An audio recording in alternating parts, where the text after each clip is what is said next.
Assalamualaikum warahmatullahi wabarakatuh. Yang terhormat Ibu Restuti Fitria sebagai dosen pengampu mata kuliah ilmu ternak perah, dan yang saya banggakan teman-teman dari Prodi Peternakan. Di sini kami yang beranggotakan saya Erik Handoyo, Hanif Alfian, dan Kiki Fatma Isania akan mempresentasikan hasil review dari 5 jurnal yang telah kami cari. Yang pertama yaitu latar belakang. Sapi perah merupakan ternak yang mampu menghasilkan produk susu sebagai produk utamanya. Sapi perah mulai diperkenalkan pada rakyat Indonesia pada zaman kolonialisme Belanda di akhir abad ke-19. Ini berarti sapi perah sudah dikenal oleh rakyat Indonesia kurang lebih 125 tahun. Dilihat dari jumlah populasi yang ada, jumlah populasi sapi perah sampai dengan tahun 2009 baru mencapai 370 ribuan. Susu merupakan bahan makanan yang menjadi sumber gizi dengan nilai yang sangat baik. Kebutuhan susu dari tahun ke tahun terus meningkat seiring dengan pertambahan jumlah penduduk dan tingkat kesadaran kebutuhan gizi masyarakat yang didukung oleh ilmu pengetahuan dan teknologi.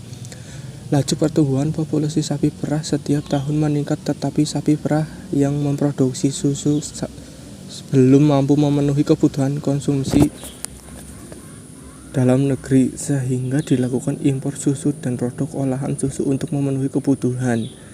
B. Rumusan masalah. 1. Bagaimana cara pengembangan sapi perah yang baik? 2. Bagaimana hasil pemerahan sapi perah yang baik? 3. Bagaimana cara menunjang efisiensi reproduksi sapi perah? 4. Apa terobosan teknologi peningkatan produktivitas sapi perah? 5. Apa upaya untuk mengantisipasi penyakit pada sapi perah? C. Tujuan. 1. Dapat mengetahui cara pengembangan sapi perah yang baik. 2. Dapat mengetahui cara pengembangan hasil pemerahan sapi perah yang baik. 3. Dapat mengetahui cara menunjang efisien reproduksi pada sapi perah.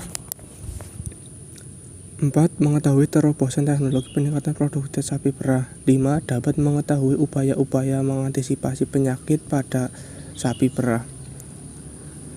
A. Pengembangan sapi perah. Sapi perah merupakan ternak mampu menghasilkan produk susu sebagai produk utamanya. Sapi perah mulai diperkenalkan pada rakyat Indonesia pada zaman kolonialisme Belanda pada akhir abad ke-19. Ini berarti sapi perah sudah dikenal oleh rakyat Indonesia kurang lebih 125 tahun. Konsumsi akan susu dari sapi perah dari tahun ke tahun terus meningkat. Peningkatan ini sejalan dengan makin meningkatnya tingkat ekonomi dan kesadaran akan kebutuhan makanan bergizi. Banyak lokasi-lokasi sangat ideal untuk pengembangan usaha sapi perah di Kabupaten Karo, Kabupaten Simalungun, Kabupaten Dairi, dan Kabupaten Pak Barat. Jenis sapi perah yang dipelihara di Kabupaten Karo adalah jenis sapi perah FH atau Friesland dengan umur induk bervariasi, yaitu dari umur 3 sampai 11 tahun. Umur ternak memegang peran penting dalam produksi susu sapi perah. Hasil analisis didapat nilai terhitung untuk umur ternak sebesar 0,503. Nilai pada tabel taraf kepercayaan 5% adalah 1,6449, di mana terhitung kurang dari tabel, maka H0 diterima dan H1 ditolak, yang mempunyai arti bahwa umur ternak tidak berpengaruh nyata terhadap produksi susu sapi perah di Kabupaten Karo secara parsial. Berdasarkan hasil analisis regresi tidak signifikan terhadap umur ternak, pengaruh umur ternak terhadap produksi susu adalah positif. Artinya peningkatan atau penurunan umur ternak tidak menyebabkan peningkatan atau penurunan produksi susu. Lalu yang B, tentang pemerahan sapi perah. Hasil produksi susu sapi perah di Kabupaten Karo dijual kepada masyarakat sekitar. Kebanyakan susu sapi perah dijual dalam bentuk mentah atau tidak diolah, tetapi ada juga yang dijual dalam bentuk olahan seperti es krim dan susu yang siap diminum. Bagi peternak yang masuk dalam keanggotaan koperasi persusuan, susu hasil pemerahan dijual ke koperasi. Di Kabupaten Karo, sebagian peternak sapi perah menjual susu hasil pemerahannya ke koperasi, dan ada juga yang menjual langsung kepada masyarakat sekitar dalam bentuk yang belum diolah. Para peternak sapi perah menjual susu hasil pemerahannya dengan harga 3.500 per liter ke koperasi, sedangkan jika para peternak sapi perah menjualnya ke masyarakat sekitar dengan harga 7.000 sampai 8.000 per liter. Rata-rata produksi susu sapi perah di atas yaitu 6,828 liter per hari per ekor. Lalu yang C, efisiensi reproduksi sapi perah. Susu merupakan bahan makanan yang menjadi sumber gizi dengan nilai yang sangat baik. Kebutuhan susu dari tahun ke tahun terus meningkat seiring dengan bertambah jumlah penduduk dengan tingkat kesadaran kebutuhan gizi masyarakat yang didukung oleh ilmu pengetahuan dan teknologi. Menurut Badan Pusat Statistik tahun 2020, produksi susu nasional tahun 2020 mencapai 947.685,36 ton. Adapun data yang diambil berdasarkan sifat produksi susu diantaranya: 1. Produksi susu diperoleh dari pencatatan produksi susu pemerahan pagi dan sore hari sebagai produksi susu harian dalam kilogram, dan dicatat pula produksi susu dalam satu laktasi dalam 305 hari. Yang kedua, lama laktasi dihitung dari mulai sapi berproduksi sampai dengan sapi dikeringkan dalam satuan hari. Lalu yang ketiga, lama kering dihitung mulai dari sapi dikeringkan sampai dengan sapi beranak dalam satuan hari. Data reproduksi sapi perah yang diambil diantaranya: 1. Kawin pertama setelah beranak dihitung dari sapi tersebut beranak sampai saat dikawinkan untuk pertama kalinya. Data diperoleh dari catatan peternak dan inseminator dalam satuan hari, yaitu data tanggal beranak dan tanggal kawin pertama kali setelah beranak. Yang kedua, jumlah kawin setiap kebuntingan. Jumlah inseminasi yang dibutuhkan seekor sapi untuk memperoleh kebuntingan. Data ini didapat dari catatan peternak atau inseminator pada kebuntingan yang lalu atau kebuntingan pada saat ini dalam satuan inseminasi per kebuntingan.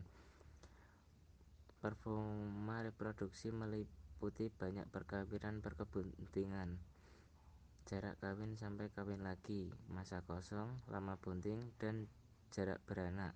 Salah satu cara untuk menghitung efisiensi reproduksi adalah dengan menentukan banyaknya perkawinan untuk menghasilkan kebuntingan, atau biasa disebut dengan S banding C. Ya, saya melanjutkan presentasi dari Mas Hanif. Selanjutnya, teknologi peningkatan produktivitas sapi perah.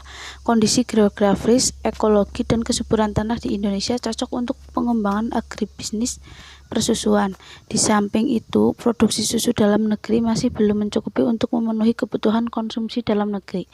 Padahal pola konsumsi susu secara nasional mengalami kenaikan 1,6% setiap tahun seiring dengan peningkatan tingkat kesejahteraan masyarakat.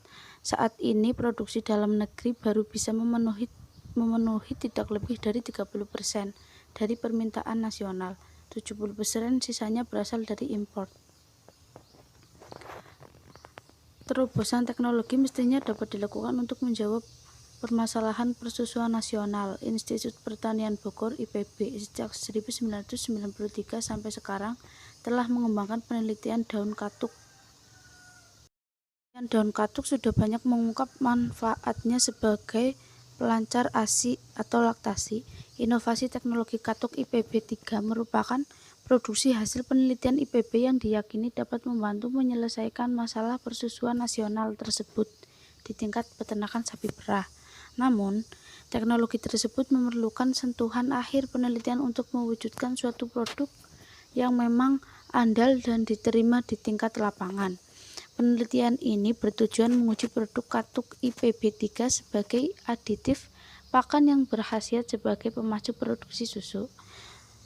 Respon positif tersebut terjadi karena mekanisme kerja secara langsung maupun tidak langsung dari kelompok senyawa aktif yang bersifat nonpolar pada daun katuk yang diperkirakan mampu meningkatkan aksi hormonal maupun aksi metaboliknya dalam tingkat seluler. Penanggulangan penyakit pada sapi perah. Tingginya impor susu dari luar negeri mengakibatkan kerugian langsung pada peternakan sapi perah di Indonesia.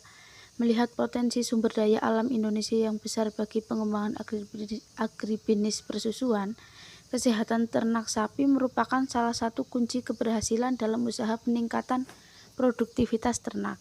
Timbulnya penyakit pada ternak dapat menyebabkan penurunan produktivitas ternak sehingga menyebabkan kerugian ekonomi di bidang peternakan.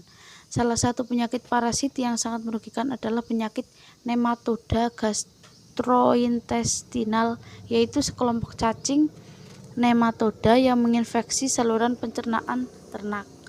Program pencegahan dan pengendalian helminthiasis pada ternak perlu dilakukan untuk meningkatkan kesehatan dan produktivitas ternak. Salah satunya dengan cara pemberian obat cacing. Obat cacing digunakan untuk membasmi atau mengurangi cacing dalam lumen usus dan atau jaringan tubuh. Pelaksanaan pengabdian kepada masyarakat pada kelompok ternak di Desa Medowo, Kecamatan Kandangan, Kota Kediri dilakukan 1 hari, yaitu pelayanan kesehatan hewan dengan pemberian vitamin A, D, dan E, dan pemberian obat cacing secara gratis. Pemberian vitamin A, D, dan E pada sapi sebanyak 73 ekor dengan volume pemberian sebanyak 10 mili atau per ekor sapi dewasa. Obat cacing yang digunakan adalah albendazole yang efektif untuk semua spesies cacing. Pemberian obat cacing pada pedet sapi dan sapi dewasa yang tidak bunting sebanyak 97 ekor sapi. Pemberian obat cacing dan vitamin memberikan dampak positif terhadap peningkatan produksi susu sapi sebanyak 12% dari 10 ekor sapi yang diambil secara sampling. Kesimpulan, sapi perah merupakan ternak yang mampu menghasilkan produk susu sebagai produk utamanya. Susu merupakan bahan makanan yang menjadi sumber gizi dengan nilai yang sangat baik. Pertumbuhan populasi sapi perah setiap tahun meningkat, tetapi sapi perah yang memproduksi susu belum mampu memenuhi kebutuhan konsumsi susu dalam negeri, sehingga dilakukan impor susu dan produk olahan susu untuk memenuhi kebutuhan. Kesehatan ternak sapi merupakan salah satu kunci keberhasilan dalam usaha peningkatan produktivitas ternak. Timbulnya penyakit pada ternak dapat menyebabkan penurunan produktivitas ternak sehingga menyebabkan kerugian ekonomi di bidang peternakan. Terima kasih presentasi dari kelompok kami.